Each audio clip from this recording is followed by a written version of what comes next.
Hey guys, it's Nancy. I am using the Go Press and Foil.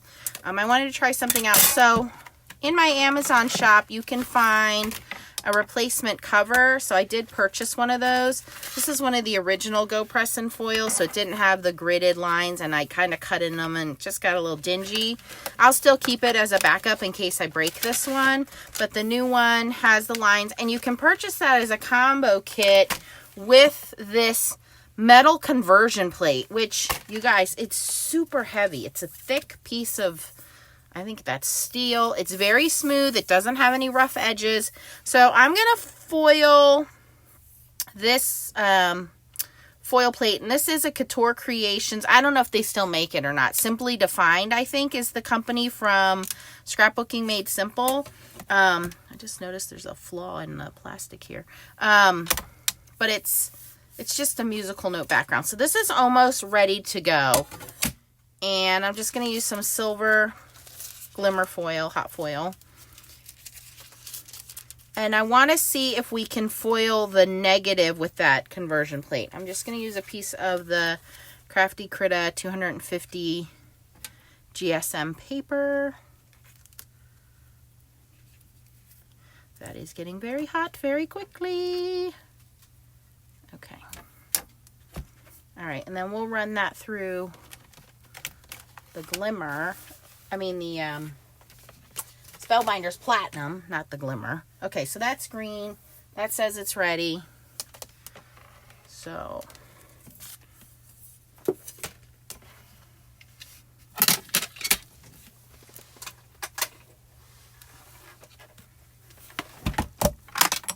and if you're looking for videos on the foil press and the glimmer, I have those. I'm just getting reintroduced with the Go Press and Foil. Okay, so now we're going to undock this and run it through here. So we're going to see, one, how thick this hot foil plate is, which I'm getting no resistance at all. So I don't think that foiled. I know previously I needed 2 shims, but because that was a different hot foil plate, we're going to very carefully, well, it did leave a little bit of an impression. Let me see if I can.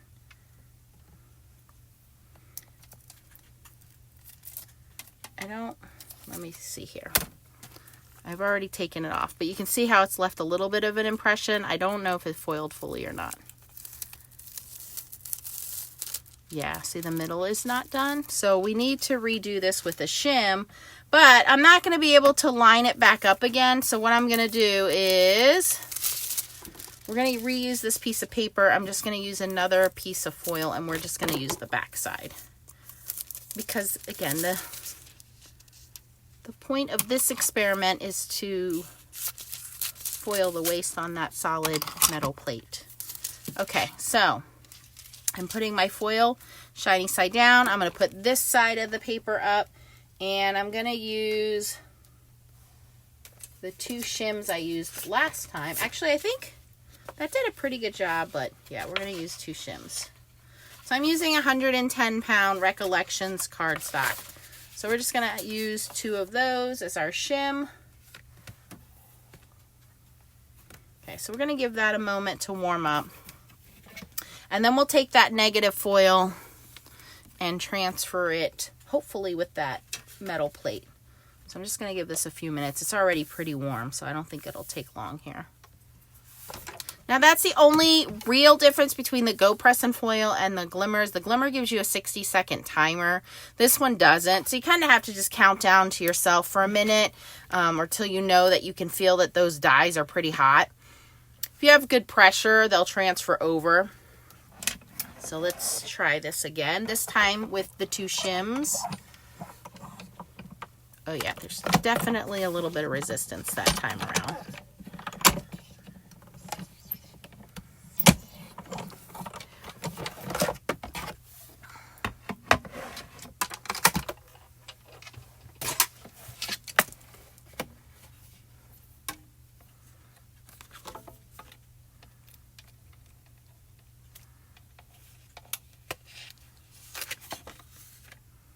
Okay, let's check the results.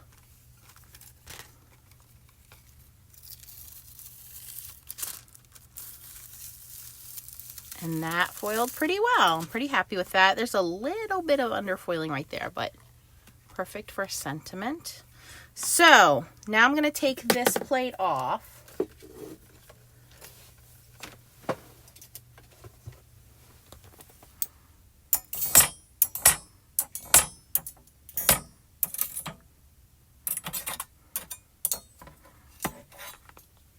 Okay, I'm going to set that aside. I'm going to bring this Go Press and Foil metal conversion plate in. So I don't know if this is going to get hot enough. You can see it goes edge to edge. It is making contact with the plate, but I don't know if it's hot. So we're going to let this heat up for quite a bit of time. Obviously, it's pretty thick. So I don't think I need 4 shims like I needed the other day. So we have our shiny side down. We're going to put our clean piece of paper on top of that as soon as I remember where I put it. Here it is.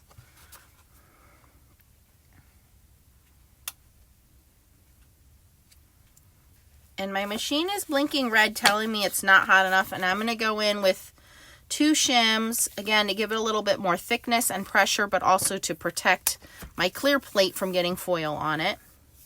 And we're going to wait for this to turn green and see if we can get that to work. So again, you can buy just the stamp press cover. It's in my Amazon shop. I'll link that for you below.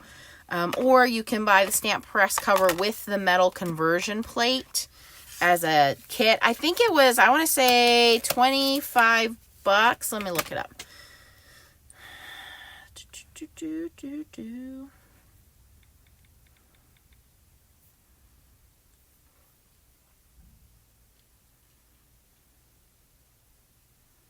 So the machine right now is on Amazon for $111, so it's fairly inexpensive. If you have a Crafter's Companion plate, the hot foil plate is $24.99 right now, which is a really good price. If you have a Gemini or Gemini Junior, the Gemini machine on Amazon is $170, plus it doesn't look like free shipping. Where did I find the plate? Hold on. Gemini, or Go Press and Foil cover. Let's see if that's in there. Oh, come on, Amazon. How are you not going to give me what I just bought? Let's go to orders.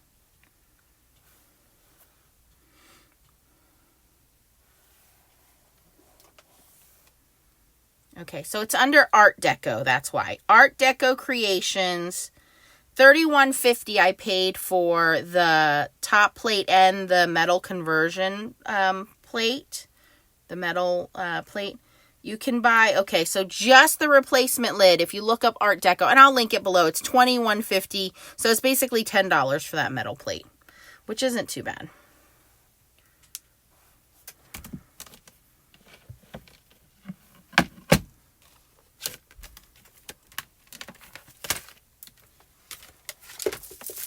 All right, let me feel how hot this is getting. Okay, this is getting pretty warm to the touch here. So let me slide everything over. Let's, you know what, I have my paper here somewhere with the different temperatures for the different machines. I don't have it right in front of me, but let's see what this is. We'll lift the lid on that and see what the temperature is. My handy dandy thermometer that Abraham sent me.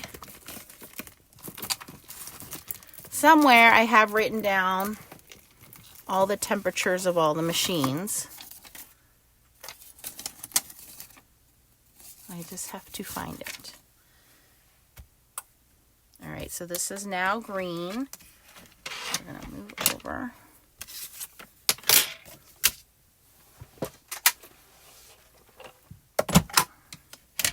And again, I left the 2 shims in there. So this is going to be pretty thick because we have that metal plate and we have 2 paper shims, which you want. You want high heat and you want pressure. And this is actually going through very smoothly.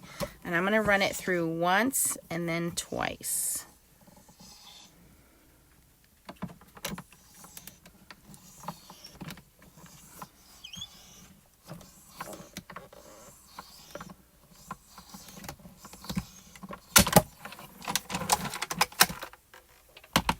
Okay, cross your fingers.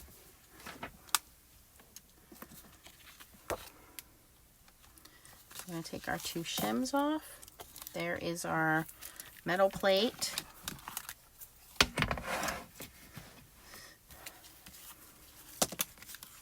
And again, you have to use hot foils. You cannot use toner foils. If you don't know what the difference is between hot foils and toner foils, check my playlist and I go over that. Okay, cross your fingers, you guys. See how this does. A little underfoiling there in the middle, which I could throw this back on there and get that to stick. That's pretty good. That's really good, really impressive. So that works. So you really don't have to buy a special hot foil plate if you have that. So here is the original. Here is the negative. I can't complain. That works. Or you can do the toner method that I showed you guys. So if you have that metal conversion plate, try that. And again, I did use 210-pound Recollections cardstocks. Now, as these get used and worn down, you can see they're getting imprinted. You may need to change out to fresh shims. But, you know, that worked pretty good. I might have maybe run it through again or let it heat up longer, but that works. All right, I hope you learned something from this video. If you did, please give it a thumbs up and please consider subscribing to my channel. And if you haven't joined my group yet, it's called the Foiling Snobs Club on Facebook. Find us on Facebook, answer all the questions, and we will let you in and you can learn even more about foiling. Thanks for watching, guys. Bye-bye.